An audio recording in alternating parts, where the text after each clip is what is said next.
Vous avez toujours voulu apprendre l'anglais mais vous savez pas trop comment vous y prendre, vous avez des difficultés. Voici mes 8 astuces pour apprendre l'anglais facilement. Numéro 1, lire des livres, des articles ou des journaux en anglais. Si vous êtes un fan de lecture, je vous conseille de prendre des livres que vous connaissez déjà et de les lire en anglais. Par exemple, si vous adorez Harry Potter et que vous connaissez les versions françaises, lisez les versions anglaises parce que comme vous connaissez déjà l'histoire, vous n'avez pas besoin de réfléchir et savoir comment ça va se passer. Vous pouvez vous concentrer directement sur votre lecture, les mots de vocabulaire et l'écriture des mots. Cela permet d'améliorer votre compréhension écrite, mais aussi de se familiariser avec les tournures de phrases anglaises et d'apprendre de nouveaux vocabulaires. Donc si la lecture a toujours été une passion pour vous, je vous conseille de prendre des livres que vous connaissez déjà et de lire les versions anglaises. Deuxièmement, pour tous ceux qui ont un abonnement Netflix, regardez des films et des séries en anglais avec des sous-titres français ou anglais. Cela vous permet d'améliorer votre compréhension orale avec les différents accents et expressions anglaises. Personnellement, c'est comme ça que j'ai appris l'anglais, en écoutant des films et des séries. Mon oreille s'est habituée à travailler et finalement je suis bilingue en anglais. En tout cas, je comprends parfaitement l'anglais sans aucun problème. Lorsque vous allez débuter, ça va être vraiment frustrant de ne rien comprendre en anglais, mais ne vous inquiétez pas, faites cet effort, c'est largement payant à la fin. Si vous avez beaucoup de difficultés au début, je vous recommande de mettre les sous-titres français et d'éviter de trop les lire et faire travailler votre oreille plus tôt. Lorsque vous êtes habitué à entendre l'anglais, vous pouvez switcher avec des sous-titres anglais, ce qui vous permet de lire ces mots anglais et de les associer au son que vous entendez. Cela va vous faire progresser beaucoup plus vite que les sous-titres français, car vous allez pouvoir associer les mots entre eux, savoir comment ils s'écrivent et les entendre. Une fois que vous allez être totalement à l'aise avec l'anglais, vous pouvez supprimer les sous-titres et seulement vous concentrer sur ce que vous entendez. À ce moment-là, vous allez encore bien plus progresser et vous allez pouvoir être fluide en anglais, surtout à compréhension orale. Troisièmement, les podcasts vous permettent de travailler la compréhension orale et l'accent. En effet, vous allez avoir une vraie conversation comparée aux films américains qui sont un peu trop scriptés et mis la touche hollywoodienne dessus. Là, vous allez avoir une vraie conversation entre deux personnes, ça sera beaucoup plus fluide et facile de comprendre ce qu'ils disent. C'est un excellent moyen de travailler votre oreille pour vous familiariser avec les différents accents et les différents sujets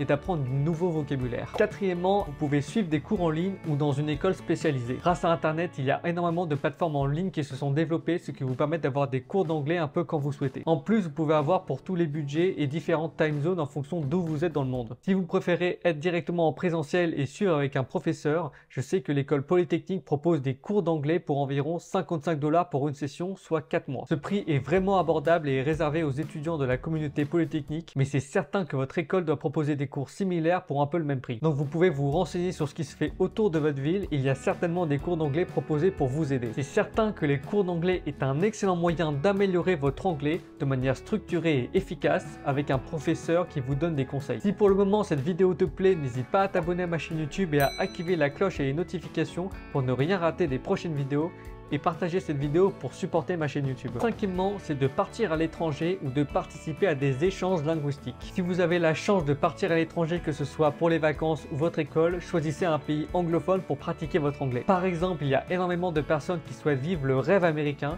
C'est le moment de partir aux États-Unis pour pratiquer votre anglais. En effet, une fois sur place, vous n'avez pas le choix que de parler anglais pour pouvoir vous faire comprendre et demander ce dont vous avez besoin. Vous allez apprendre les mots du quotidien, comme par exemple quand vous allez au restaurant, quand vous avez besoin d'un service pour trouver une direction.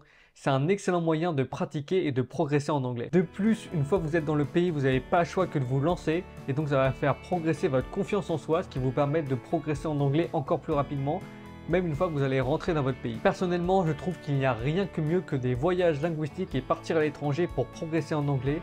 C'est beaucoup plus fluide après. Sixièmement, comme tout le monde a un smartphone aujourd'hui, vous pouvez télécharger des applications pour progresser en anglais. Par exemple, l'application Duolingo vous permet de commencer tranquillement en anglais en apprenant les bases, le vocabulaire et la grammaire. L'inconvénient de cette application, c'est que si vous êtes déjà à un niveau avancé en anglais, vous allez passer par toutes les étapes, donc de débutant jusqu'à votre niveau, ce qui peut être vraiment très long et fatigant au début, surtout que vous avez déjà le niveau nécessaire pour progresser. Donc si vous êtes déjà à un bon niveau d'anglais, je vous recommande pas d'utiliser ces applications parce que ça va être très long pour vous avant d'arriver à un niveau où vous allez pouvoir progresser. Par contre, si vous êtes débutant et vous souhaitez apprendre l'anglais et progresser, c'est un excellent moyen pour débuter. Septièmement, si vous avez des amis qui parlent anglais, vous avez des amis natifs anglais, je vous conseille de parler directement avec eux. En plus, si votre interlocuteur est directement natif anglais, ce sera beaucoup plus intéressant pour vous parce que vous avez l'oreille, les expressions, vous allez progresser beaucoup plus vite en pratiquant avec lui. C'est certain que passer dans une autre langue dont vous n'êtes pas à l'aise peut être vraiment difficile, mais faites cet effort de switcher sur une autre langue comme l'anglais parler avec quelqu'un d'autre, ce sera beaucoup plus efficace pour vous de progresser. Et huitièmement, utilisez des flashcards pour apprendre le vocabulaire. Les flashcards sont des excellents moyens d'apprendre du nouveau vocabulaire, des mots et des expressions, ce qui va vous permettre d'être encore plus fluide, plus à l'aise et donc plus en confiance lorsque vous allez parler en anglais. Vous pouvez faire vos flashcards papier ou en téléchargeant des applications sur votre téléphone pour les avoir partout avec vous, ce qui est beaucoup plus facile pour pratiquer régulièrement. Pour finir, n'oubliez pas que la pratique est la clé de la réussite pour l'anglais. C'est une langue, il faut la pratiquer pour pouvoir progresser, sinon ça ne marchera pas. Donc si dans la liste il y a quelque chose que vous faites déjà régulièrement, comme par exemple regarder une série tous les soirs, au lieu de la regarder en français ou dans votre langue natale, mettez-la en anglais. Oui, ça va demander beaucoup plus d'efforts, mais c'est quelque chose qui va être quand même agréable de regarder une série en anglais. Si vous êtes vraiment motivé pour progresser en anglais, je vous conseille de suivre les différentes méthodes que je vous ai listées dans cette vidéo.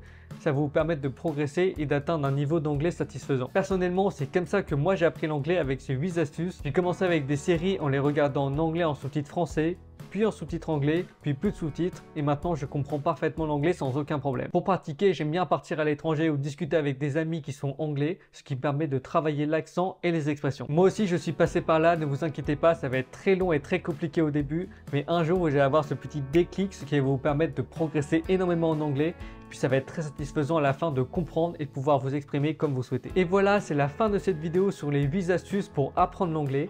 J'espère qu'elle a pu vous aider et vous donner des méthodes pour pouvoir progresser de votre côté. Dites-moi en commentaire si vous avez d'autres méthodes pour apprendre l'anglais, ça m'intéresse de savoir lesquelles vous avez. Abonnez-vous à ma chaîne YouTube et activez la cloche et les notifications pour ne rien rater des prochaines vidéos.